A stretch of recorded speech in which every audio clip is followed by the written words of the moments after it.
Crazy About Work is a report produced by Nottingham NUT about the effects of stress on teachers. Former NUT President John Illingworth was driven out of teaching by depression and responded by producing this report. Responses to this question could be heartening in that around half of teachers agree with the statement, but worryingly 4 out of 10 teachers don't look forward to going to work.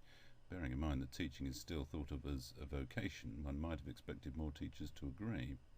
It's very clear from the responses to the next 2 questions that the vast majority of teachers surveyed don't feel their work-life balance is healthy. Because of the open-ended nature of the teacher's contract, the only limits on a teacher's working time are those set by the teachers themselves.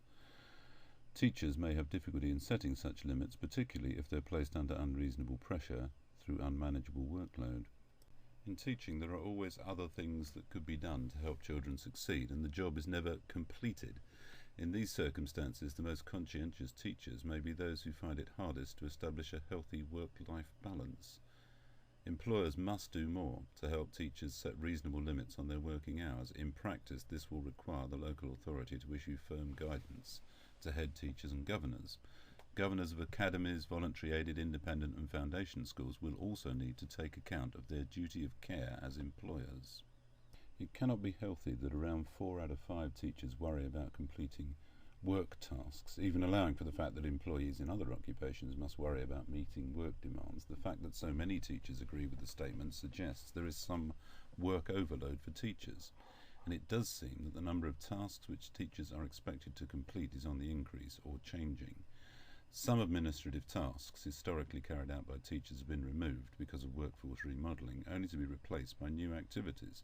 Examples cited by teachers include increased target setting, more monitoring, more evidence collection and documentation, and more detailed planning requirements. This statement, "I often wake up in the night and can't get back to sleep because I'm thinking about work," will ring a bell with a lot of people, and the survey showed that around 3 out of 5 teachers had experience of this, and around 25% strongly identified with the statement. And of course, difficulty in sleeping can in turn make teachers more tired at work, less able to function well, and in particular tiredness can have an impact on an individual's capacity to work efficiently and effectively. And this simple illustration shows the vicious circle that we're dealing with here. You can only take in so much information at one go, so I'll leave you with this one. The number of teachers who regularly have nightmares about work.